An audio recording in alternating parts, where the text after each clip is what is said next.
Assalamualaikum warahmatullahi wabarakatuh. Selamat siang, saya Muhammad Alfian Dahya dari jurusan Data Analis. Saya akan menjelaskan mengenai proses hasil dan insight EDA atau Exploratory Data Analysis dari dataset saya, yaitu Adult Census. Oke, dimulai dari tahap satu. Yang pertama, import library. Sini saya import Pandas, NumPy, Matplotlib, Seaborn, SciPy, dan lain-lain. Setelah diimport, lalu saya untuk mengimport datasetnya saya upload ke GitHub dulu, lalu saya ambil dari raw-nya, ikut adalah link dataset saya. Oke, sudah di save menjadi data adult CSV. Selanjutnya import dataset saya df dari CSV data adult CSV. Oke, di sini bisa terlihat dataset berhasil di load dengan jumlah baris 32.561 dan jumlah kolomnya 15 kolom. Oke, selanjutnya membaca dataset atau bisa untuk melihat gambaran awal menggunakan DF itu menampilkan 5 data pertama dan 5 data terakhir.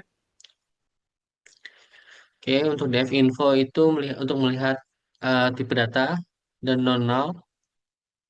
Bisa dilihat di sini tipe datanya terlihat semua dengan keterangan non null, non null. Selanjutnya data depth shape itu untuk melihat dimensi seperti yang tadi 32.000 baris dan 15 kolom. Ya, selanjutnya metadata set atau kamus fitur. Di sini berikut saya memasukkan fitur-fitur yang ada di data saya atau kolom-kolom dengan penjelasannya dan fitur dan fungsi dalam analisisnya seperti numerik, fitur untuk seperti age yaitu penjelasannya usia individu. Fungsi dalam analisisnya itu fitur numerik dengan untuk menganalisis demografi usia dan lain-lain. Oke, selanjutnya nih hasilnya seperti ini. Age, usia hidup, per kelas, yaitu sektor atau kelas pekerjaan, yaitu fitur kategorikal, fungsinya untuk pengaruh dalam sektor pekerjaan. Untuk menampilkan 5 data teratas menggunakan df.head dan untuk menampilkan 5 data terakhir menggunakan df.tail. Selanjutnya, mengecek keunikan fitur kategorikal di sini. Hasilnya, saya menggunakan kode berikut. Hasilnya, word class itu ada private, self-employed, not include, local government, state government, dan lain-lain. Di sini untuk melihat apa ya, nilai-nilai di kolom kategorikal.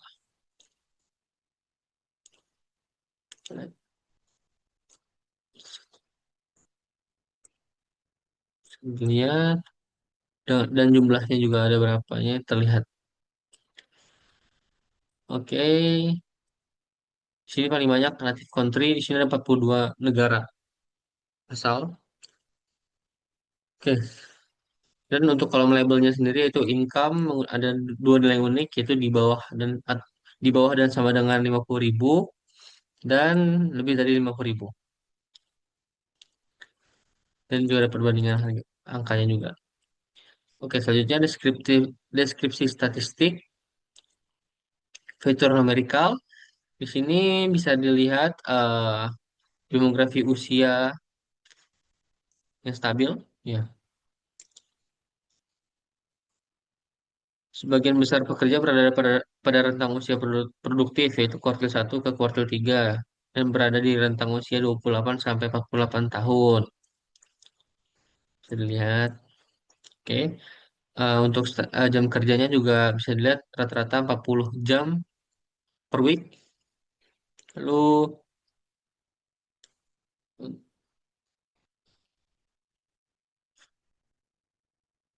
kita mengecek skewness. Ya,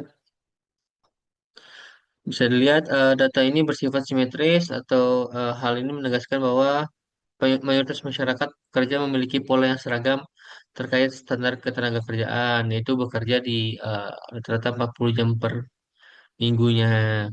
Ya, selanjutnya miring Karena ini H ini miring kanan, bisa dilihat populasi dunia ini dataset ini didominasi oleh kelompok usia muda hingga paruh baya. Selanjutnya, sangat miring kanan untuk ini capital gain dan capital loss. Ini menandakan ketimpangan kekayaan ya. Karena ada yang eh, kerugian nol, ada juga yang sampai gainnya itu, capital gainnya itu 9999. Jadi ketimpangannya sangat jauh. Oke, selanjutnya anak cek kurtosis. Lihat. Untuk kurtosis 0 itu normal, lebih dari nol itu ekor berat, dan kurang dari nol itu ekor tipis. Saya lihat di sini untuk umur, variasi usia ini dan pendidikan, saya lihat age dan education 6 ini normal, proporsional tandanya, tidak ada anomali, tidak ada anomali. Dan untuk horse per week-nya ekor berat itu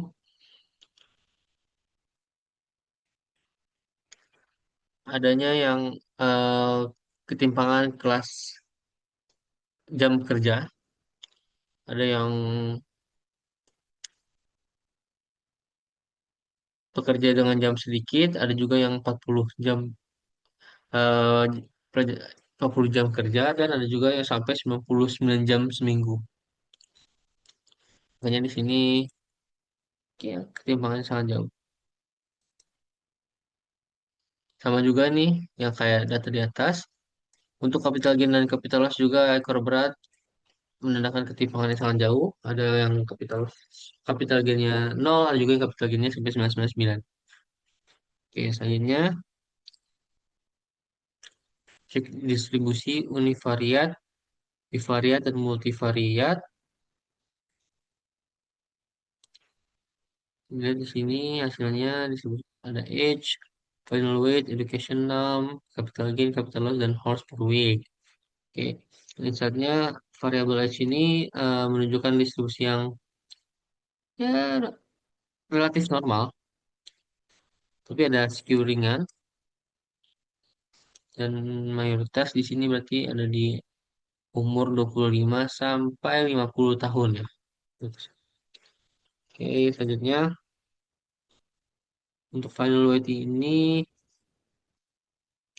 sangat tidak normal karena apa ya, berat sebelah, cenderung right skew. Selanjutnya education 6, eh, bisa, bisa dilihat berarti distribusi ini menunjukkan bahwa sebagian besar individu memiliki tingkat pendidikan menengah hingga tinggi. Oke, untuk capital gain dan capital loss ya bisa dilihat terpusat di angka nol.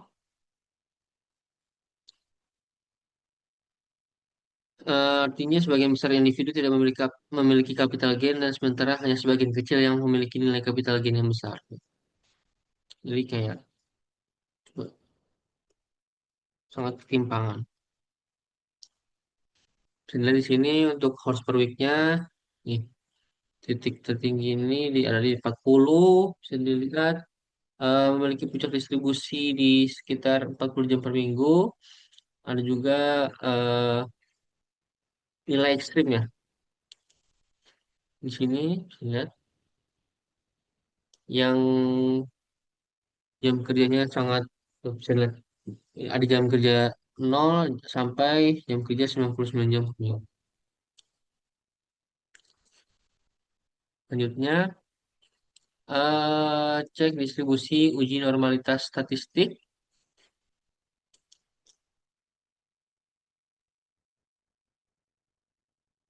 Oke. Oh, saya lihat di sini nilainya nol semua dan tidak normal karena mungkin datanya terlalu banyak. eh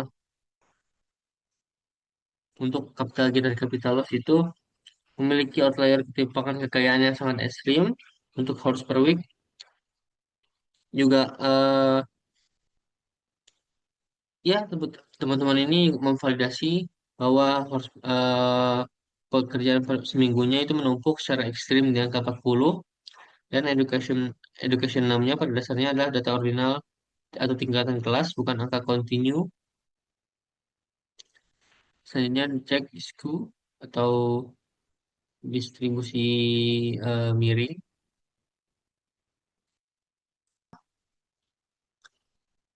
ya berada di angka 20 sampai 40 skew kanan untuk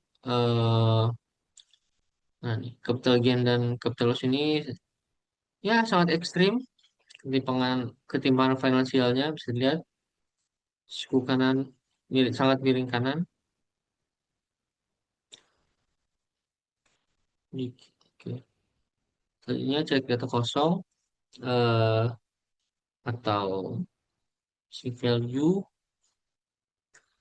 di dataset saya ini tidak ada data kosong tetapi data kosongnya itu adanya apa sebagai logo tanda tanya.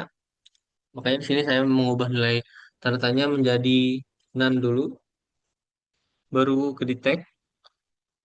Ada di occupation, work class, dan native country. Jumlahnya ada sekian, dalam persentase sekian. Oke, nih, berikut lokasi data kosongnya bisa dilihat. Work class.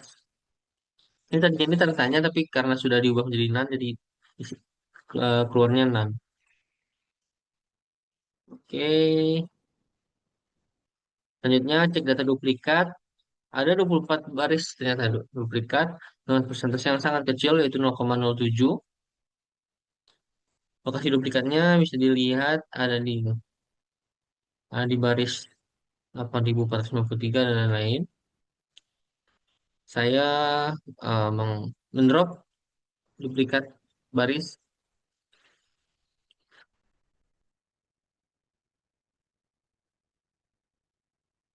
dan sudah jadi tidak ada duplikat. Oke, selanjutnya penyesuaian tipe data. Karena dataset saya ini sudah eh, sedikit bersih, jadi tidak berantakan. Jadi tidak perlu penyesuaian tipe data. Bisa dilihat di sini tipe data sebelum penyesuaian dan tipe data setelah penyesuaiannya sama. Sebenarnya periksa data sama aja nih periksa tipe data dulu. Ini ringkasan per tipe datanya yang integer itu ada age, value, weight, dan lain-lain. Untuk objek ada fitur ini. Konsistensi format kolom tanggal dan di dataset saya ini tidak ada kolom tanggal, jadi saya tidak jalankan kode ini. Oke, selanjutnya imputasi data kosong yang tadi eh kosong. Saya menginput karena yang kosong itu ada di data kategorikal, yaitu jadinya saya mengisi dengan modus atau nilai terbanyak. Untuk work class diisi dengan private, occupation diisi dengan prof specialty, dan native country diisi dengan United States karena modusnya ini. Oke. Selanjutnya deteksi outlier.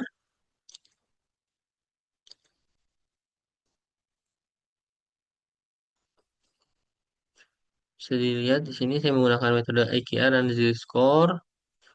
Tuh. Edge ini batas bawahnya min 2 dan batas atasnya 78. Jumlah outliernya banyak karena banyak yang di atas 78 ya. Ada 81 sampai 90 umur.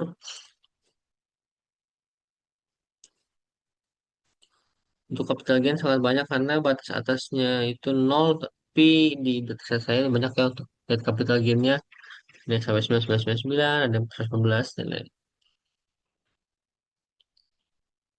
dan lain-lain.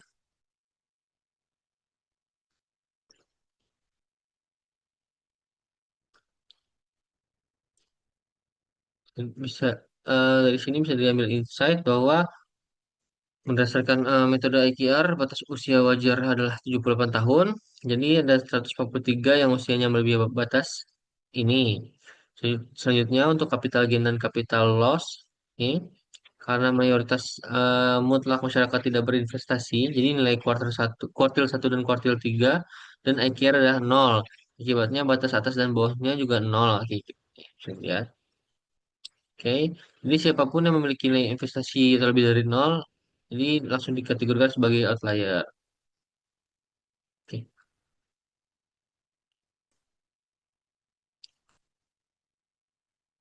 untuk horse per week-nya, sini, kalau ini ya menjadi outlier paling banyak, ada 9.000 outlier karena batas atasnya itu cuma sampai batas bawah 32 jam dan batas atas 52 jam. Sedangkan rata-rata tadi bekerja di 40 jam dan masih banyak juga yang di atas 50 jam.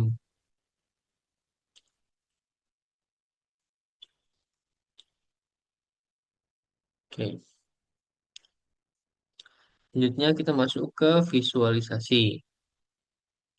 Kita lihat sini yang titik-titik hitam ini adalah outlier. Data-data yang outlier. H di atas 78, capital gain 0, terus 0, host per week, sangat banyak. Ya, untuk penanganan outlier itu saya menggunakan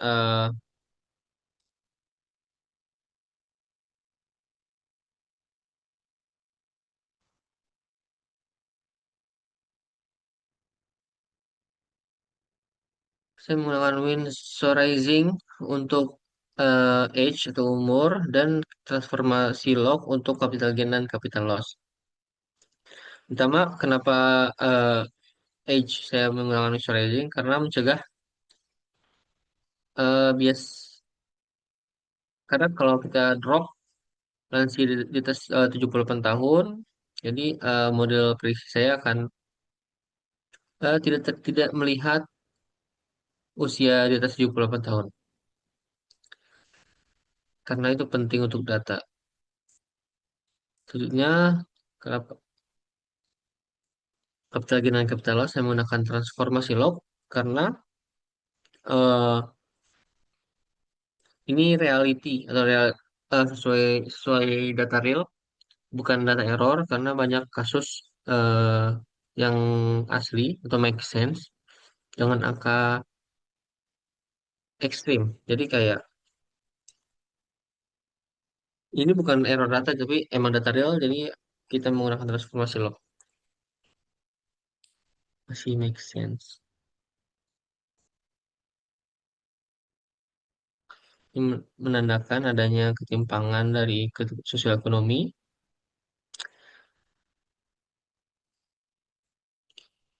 Selanjutnya correlation analysis atau analisis korelasi. Karena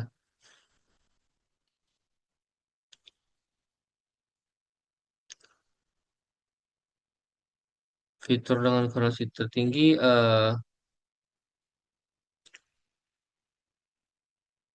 bisa dilihat secara umum nilai korelasi antar variabel ini berada pada kategori yang sangat lemah hingga lemah karena mayoritas koefisien berada di bawah 0,2.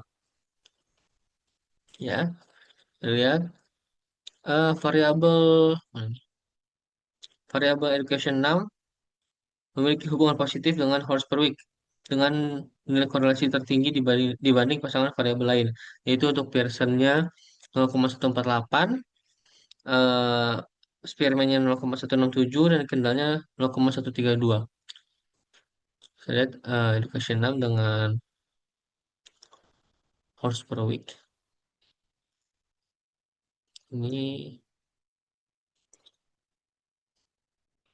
dibanding yang lain, Education 6 dan horse per week ini ya memiliki hubungan atau keterkaitan yang lebih tinggi dibanding yang lain, bukan paling tinggi. Oke. Selanjutnya membuat cross-tab analysis dan kategorikal. Dilihat di sini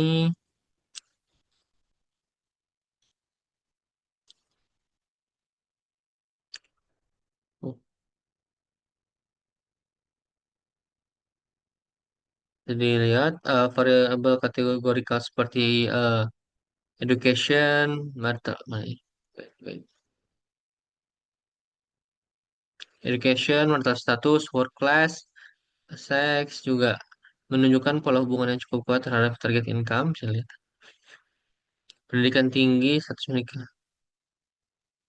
Dan pola distribusi ini menunjukkan bahwa fitur-fitur kategorikal berpotensi menjadi prediktor penting dalam proses pemodelan machine learning untuk klasifikasi pendapatan.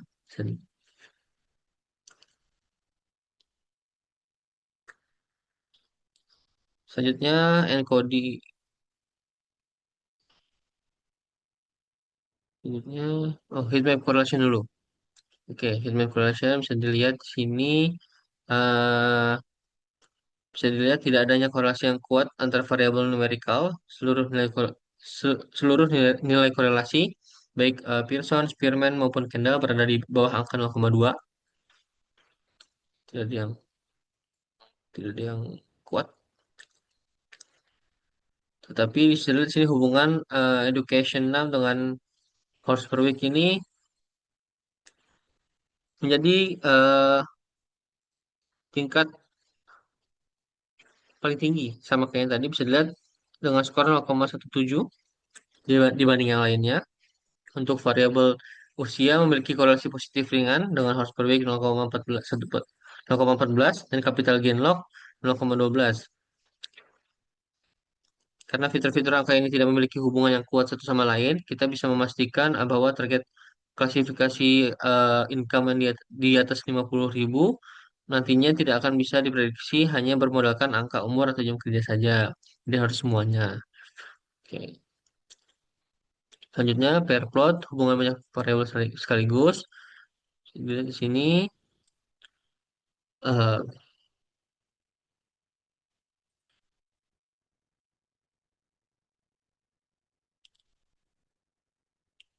selanjutnya encoding data. Oke, kata encoding ini data-data kategorikal diubah menjadi numerik. Oke, di sini menggunakan proses one hot encoding karena tidak ada, karena eh, tidak ada data yang berstrata atau yang menggunakan label label encoding. Sudah dilihat di sini dimensi sebelum itu kolomnya 15, dimensi sesudah 98. Karena bisa dilihat di sini menambah kayak misal, work class. Tadinya kan cuma work class, tapi karena di encoding jadi ada work class never work, ada work class yang private, ada self employing include, ada self employed not include, dan state government dan lain-lain. Sampai ini. Ada native country juga, ini dia diganti menjadi angka 0, 0 dan 1. 0 itu untuk native country di luar United States dan 1 untuk United States. Oke, selanjutnya scaling data numerical, ada column age, final weight, dan lain-lain. Oke, di sini bisa dilihat statistik sebelum scaling dan statistik setelah scaling. Saya menggunakan di antara standar scalar, min max, dan robust. Saya menggunakan robust scalar.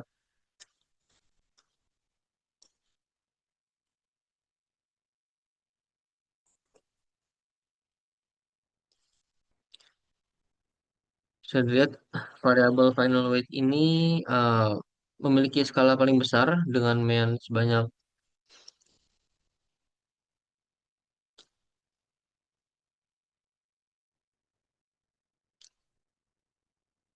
Robust scalar ini berhasil menstabilkan skala data. Setelah scaling, nilai setiap fitur menjadi lebih seimbang nih. Kan tadinya jauh. Setelah robust scalar jadi lebih seimbang dan berada pada rentang yang relatif seragam. Lalu nilai mean mendekati nol dan distribusi data menjadi lebih terkontrol. Oke. eh Robust scalar ini efektif untuk data dengan outlier. Tadi kan bisa dilihat outlier saya sangat banyak. Lalu penggunaan data robust scalar ini dipilih karena dataset ini memiliki indikasi outlier yang sangat banyak. Jadi dengan robust scalar ini menggunakan median dan IQR atau interquartile range sehingga lebih tahan terhadap pengaruh nilai ekstrim dibanding standar scalar. Selanjutnya fitur selection di sini bisa dilihat fitur-fitur yang sangat apa ya berpengaruh atau penting untuk menggunakan model random forest. Yang pertama ada age, ada horse per week, capital gain, look, marital status, tapi yang merit, lalu education num, capital loss, dan lain-lain. Oke, selanjutnya setelah dibersihkan, di encoding, lalu dilihat keterkaitannya, selanjutnya kita visualisasi. Di sini untuk histogram,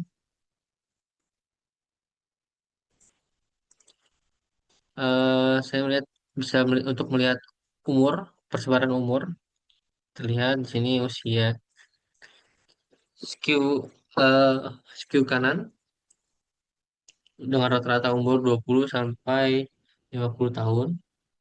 Untuk bar chart itu bisa untuk melihat perbandingan antara jumlah pekerja dengan sektor pekerjaannya. Sini bisa terlihat sektor private sangat banyak, paling banyak jumlah pekerjanya dibanding yang lainnya. Selanjutnya pie chart ini bisa melihat banyaknya kelas pendapatan pekerja. Bisa dilihat di sini lebih banyak yang kurang dari 50.000 dibandingkan yang lebih dari 50.000. Mungkin bisa ini berbanding lurus dengan umur ya, karena umur itu kan masih di angka 25, 20 tahun sampai 40 tahun mungkin ya belum senior jadi masih berpendapatan di bawah 50.000, masih banyak yang berpendapatan di bawah 50.000. Untuk line chart ini saya tidak menggunakannya karena tidak ada time series. Sehingga untuk scatter plot bisa dilihat untuk melihat dua variabel numerik yaitu age dan jam kerja.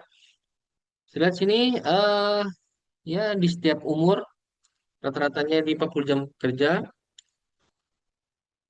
dan makin tua, usia makin tua itu lebih eh, dikit atau lebih turun jam kerjanya pasti lebih senior.